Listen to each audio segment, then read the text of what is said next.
Where is the king? The king himself is rode to view their battle.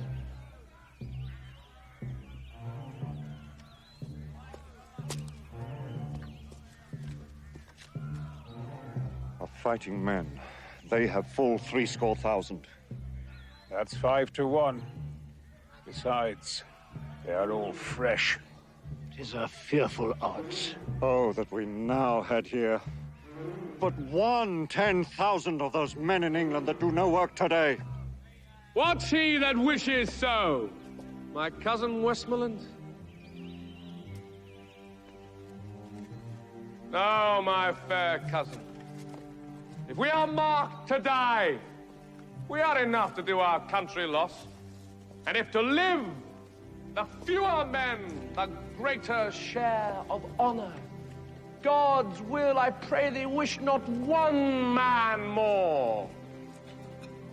Rather, proclaim it, Westmoreland, through my host, that he which hath no stomach to this fight, let him depart.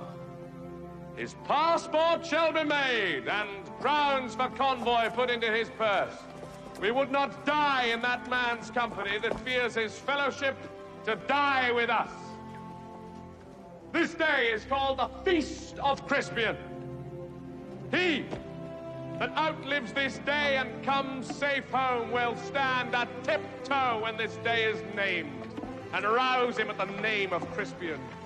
He that shall see this day and live old age will yearly, on the vigil, feast his neighbors and say, tomorrow is St. Crispin's. Then will he strip his sleeve and show his scars and say, these wounds I had on Crispin's day. Old men forget, yet all shall be forgot, but he'll remember with advantages what feats he did that day. Then shall our names, familiar in their mouths as household words, Harry the King, Bedford and Exeter, Warwick and Talbot, Salisbury and Gloucester, be in their flowing cups freshly remembered.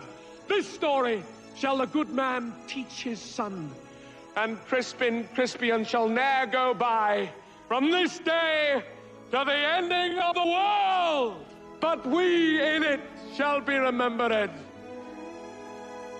We few,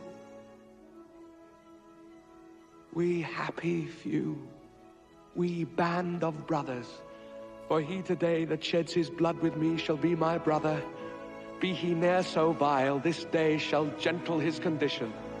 And gentlemen in England now abed shall think themselves accursed they were not here, and hold their manhoods chief, whiles any speaks that fought with us upon St. Crispin's Day!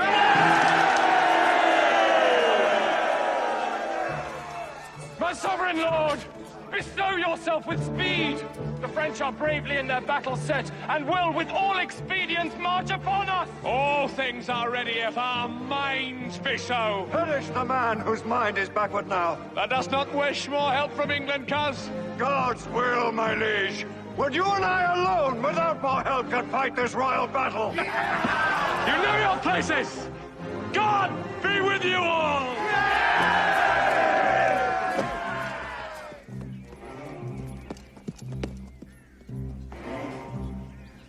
Once more I come to know of thee, King Harry, if for thy ransom thou wilt now compound before thy most assured overthrow.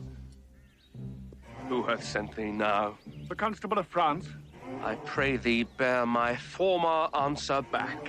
Bid them achieve me, and then sell my bones. God! God! Why should they mock poor fellows thus?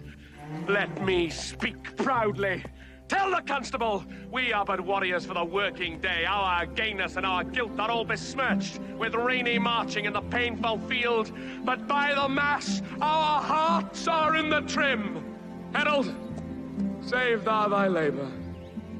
Come thou no more for ransom, gentle herald. They shall have none, I swear, but these my joints, which, if they have, as I shall leave them, shall yield them little. Tell the constable. I shall, King Harry. And so fare thee well. Thou never shalt hear herald any more.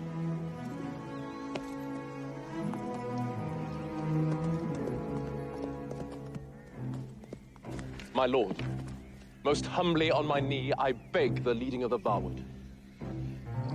Take it. Brave York.